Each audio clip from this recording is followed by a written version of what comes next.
Okay, I am trying this new thing. I am trying this on my phone because I think my phone camera is probably the best camera I have right now. Crazy. It is December now, beginning of December, and I am making a little bit of food, I suppose. So I thought I would do a chat and catch up, because I just felt like chatting today, which is so rare. And I woke up earlier than I wanted to today. What am I making for food? I'm gonna wing it for the today and tomorrow, unfortunately, because and now this is gonna be so noisy. Yeah, I'm gonna be over here. I am going to wing it because on Wednesday I have to cook a little more, and I have I was gonna make a soup today, but I'm gonna make it on Wednesday, long story short, because I'm having friends over to have it. So I don't really feel like cooking or shopping. So I'm gonna wing it with whatever ingredients I currently have at home, which means right now I've made rice and I'm gonna make noodles because it's cold. I have no idea why. I'm just doing it and I'm just procrastinating on work. But probably the reason y'all clicked on this is because I have a lot of experience I wanted to share about breakups and how to go through them without causing the most damage and the most pain on yourself mostly. And just healthiness. Because once you get through your handful of breakups, it does feel a lot easier to manage them as an adult. I have to say, I've done a lot of bad breakups where I have gotten a little bit high or gotten drunk and been very sad with them, at the time of the breakup. And we still had breakup sex, and I cried, and it was the day before my college graduation. And I've had breakups where, I'm a little bit high because I did some stuff with my friends, and then I just laid in bed and spiraled, and then wanted to text them. And I probably did text the person I was breaking up. I don't even remember. There were breakups where they were long and drawn out, and we would write each other letters, or I would get notes and that would suck me back in, or I was broken up with, and then afterwards they came back and wanting to get back together, and I didn't want to, and we had crying in the rain, refusing to go home conversations. And I also had a breakup where where I immediately rebounded with someone, but I was still friends with benefits with both of those people, and it was a lot to juggle, and it felt very baller at the time for me.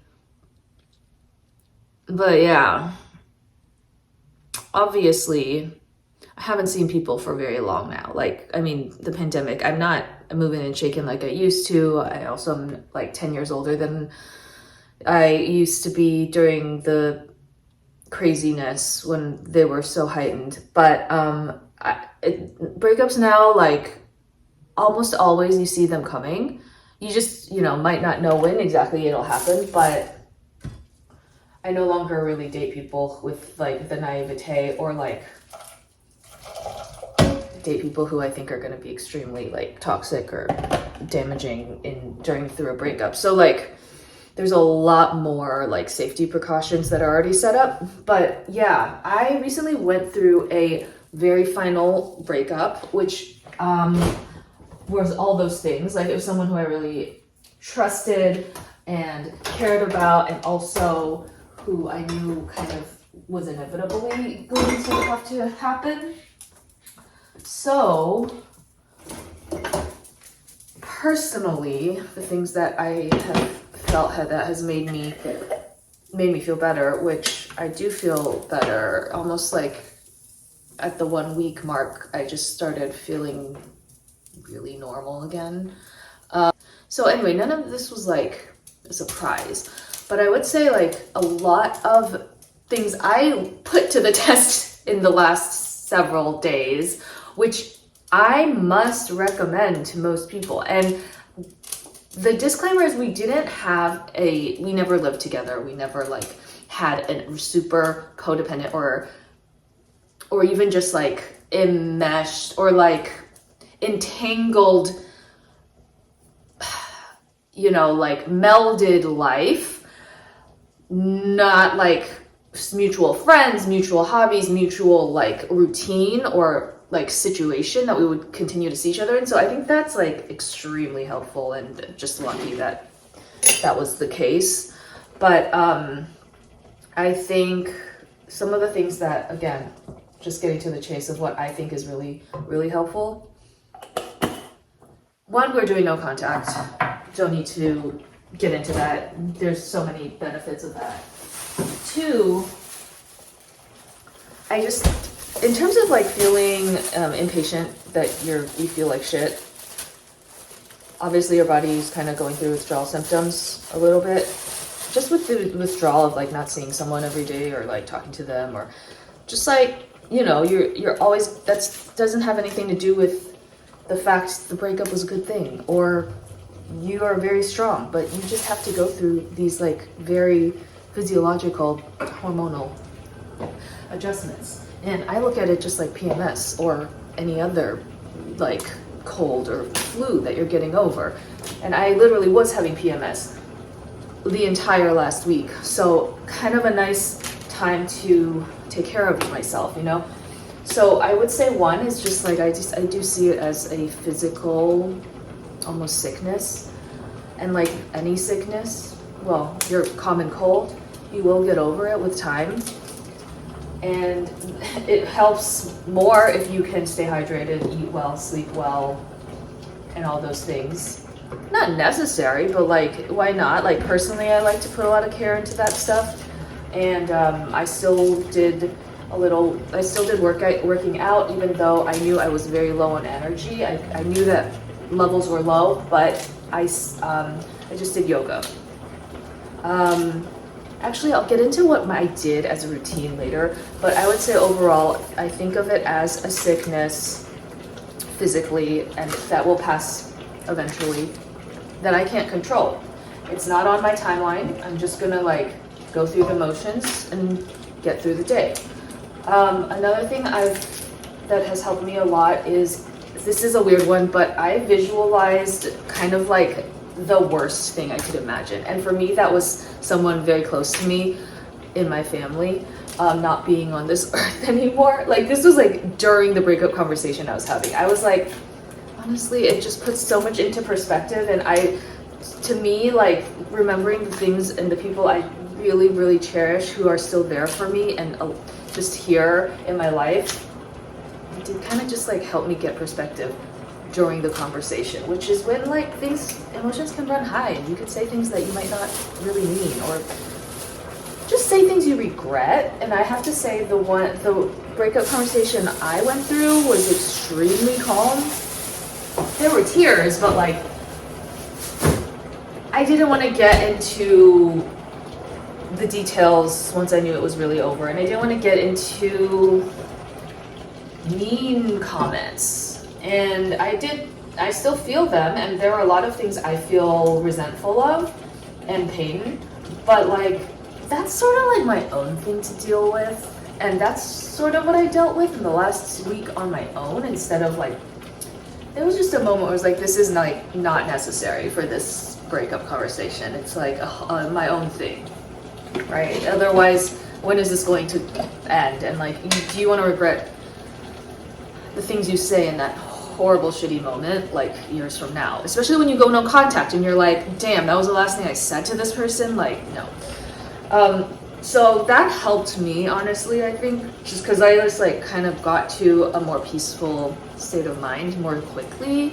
and didn't have to feel guilty, as I tend to do, you know, feel guilty about like how things went and like what I said. Another thing that I found really helpful was making sure I knew what I was upset about for the relationship breakup, and then what I'm anxious and upset about in general in life, and just like putting them in totally different categories. This is some seaweed. Because there are a lot of things when you break up where you're like, my life sucks. But honestly, it's not really about the breakup. For example, okay, let me just get into it. I have to go to a company holiday party, and I was like, oh, God, like now I have to go alone to this thing where I don't really feel like I don't really like or I'm close with a lot of my coworkers. It does feel kind of like a popularity contest sometimes, or just like what I've achieved in life.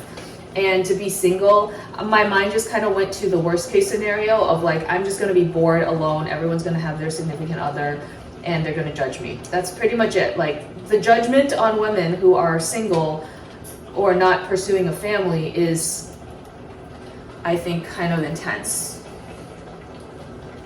Obviously, it's sort of a perspective as well, though. Like, I don't want to dwell on it. I don't want to like assume people are judging me.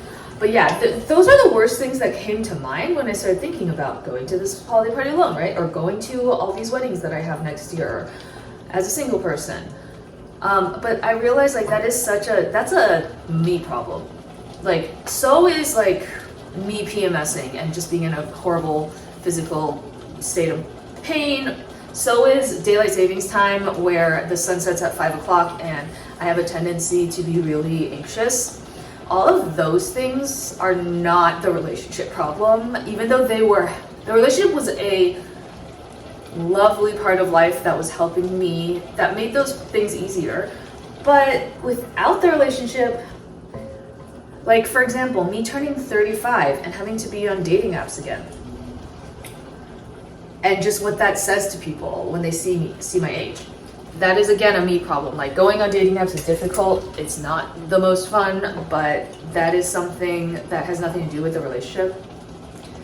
And that's just something I realized, where I was like, oh, okay, I have all these anxieties, but a lot of them are not related to the relationship. So like, let's just like consolidate those, because right now my goal is to not spiral and not take so much time trying to get over this, and like have a horrible time, basically horrible December, because of it.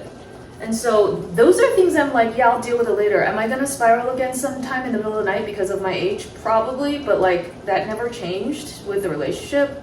And like, let's just attack one issue at a time. So I do feel like it helps me heal from one thing at a time, just like any to-do list. Like, I'm not trying to solve every problem I have. So we'll get into routine, because routine it encompasses a lot, and it encompasses a lot of my philosophies as well on getting over a breakup. First of all, everyone knows a routine is important for going through a hard time. If you have the ability to set a routine, usually not having a routine equals me having a hard time. But yeah, I work from home. I have my own. Luckily, I don't have kids or anything. I have like a lot of control over my schedule. So my routine has been lots of sleep. Okay, last week I was getting 10 hours of sleep. I wasn't planning it, like 8 is minimum, but last week I was getting 10 hours of sleep because I read every night before bed. So every night before bed I would read, and it would make me very sleepy very quickly. So about 9 I would go to sleep, and then I would wake up at 7:30, and I was like, damn, 10 hours, okay. And it just like continued. And I think it was partly because of my PMS. Wake up, journal. I'm not a huge journaler. You know, back in the day when I lived in LA and I was unemployed, I would do morning pages every day, and I did that for over a year. Not what I was ready for this time around. I was like, quick journal. Like, I've been actually I started journaling before we broke up, but yeah, something just like to keep me tracking the days for me. Like I journal 4 things: what I'm feeling in that morning, what I'm grateful for that moment, my active goals, kind of like work related, very like productive goal setting of the day, and my rest and like leisure and joy goals of the day. I just got that from this Instagrammer who journals like that, and I thought it was a good 4-step thing, and it's kind of like all I really want to do. It takes 5 minutes, or it could take 30 minutes, sometimes depending on my mood. Then I go through my morning routine. None of that's changed. I've been eating breakfast a lot more. I've been eating more carefully in general, because just taking a little more time to think, okay, I'm like going through a breakup / illness. What would I do to help my body? Eating more breakfast, eating more just whenever being careful, like my hunger cues, eating a lot of protein, vegetables. I was eating my vitamins every day last week. I almost never take vitamins. I have I don't know, personally, I don't really believe that much in vitamins, but I was eating a lot of like multivitamins and fish oil and just vitamins I had laying around since my egg freezing, TBH. So that, just psychologically, I think it was just like, oh, I'm doing another thing to take care of myself. And like, I could definitely, who knows, I could definitely use the extra vitamins. It is very cold and dark lately, and just being prepared of things like that, where some things are not gonna be the most exciting for you, but you're gonna like do everything you can to just stay strong and, not let it get to you. So food, vitamins. I also didn't drink coffee all last week, but I think that was mostly for PMS reasons. I had matcha, and it's definitely not the same. And I'm back to coffee this week. But just, kind of forcing yourself. I forced myself to do it, and I think that my PMS symptoms were a lot better this month, weirdly. Another thing is I always like to schedule my days just to know like I have something to do. So in the first couple days, I had a lot of friends kind of like offer to chat and see me, and I still do, like friends who I think are trying to come around more often because of where I'm at, and God bless them, and just God bless like friendship. Obviously, like friendship has always been foundational for me. I've always put them first in some ways, so like I just always know that they're really a constant in my life that I cannot imagine, like coming out of a relationship and not really knowing who to turn to. That said, like after the pandemic, I lost at least 60% of my friend group in my area because they moved away. So it is an active challenge to like continue to make new friends. And I think about people who reached out to me during the kind of after pandemic wanting to be friends, and realizing maybe I didn't like make as much of an effort as I could have with these lovely people. But there's always time for new just like connections. I could always reach out to them again. But this first week was just like, do whatever the fuck I feel like doing. And that was a lot of yoga. That was my active goals of the day were almost every day get through work, because working 9 to 5 is its own thing. And you don't want to really bring your shit into that space. And it's just like, you don't necessarily want to overcommit though. So I was just like, get through it. Like do a really good job on what I'm assigned, but I was not going above and beyond. There were meetings that were optional that I just had no interest in. There were people who I didn't really want to interact with at work that I was able to just kind of like avoid. And just like that, I think it's just so good to have that knowledge about yourself. Like, this isn't my week, but next week will be different, and just like trust the process. And because it was like, because it's December, there were a lot of other reflective things I did last week. I have the time now. So like, I did my resolutions again. I do them every year, and I might share them in another video, but resolutions are just kind of fun for me. My main thing is, I don't have a lot of goals anymore. They're more just like themes and key themes that I want to keep in mind for the year. And I have to say, it served me well. Last year, my key theme was like faith, and just like observing and just like letting things happen and like reveal themselves to me. This year, my theme is going to be love and joy, which I'm so excited about, because love is it's just fun. Like, I just like being loving to people and being nice and like making new friends. So obviously you can see why like that would be a theme for me after this breakup. So I obviously, personally, another thing I do a lot is I listen to a lot of podcasts and I read a lot. So those are the things that also kind of like really help me kind of just like move through it, because you can read a podcast or listen to a podcast about a breakup or something and then just be like, oh yeah, this happens to every single human on the planet, except maybe when you're in an arranged marriage and it goes really well. But reading, same. I find self-help books very calming, so I would read them in the evening. And that's why I was going to sleep so early. I would like start reading at 8, read for an hour, and then feel so ready for bed and just go to sleep. So I might come back with a couple more tips, but first I have to go check on my work stuff. And I just wanted to show you this soup that I made. I don't know what it is. It has whatever I have in the fridge, which is like, it's rice noodles. It's some interesting sauce I made out of this laogama chili with mushroom condiment. And it's vegetables, and it's a little bit of salami, which I got from my parents' house because they don't like salami. I don't really like salami either, but that's what I'm gonna have eventually. But I'm doing well, and I hope you're having a great December.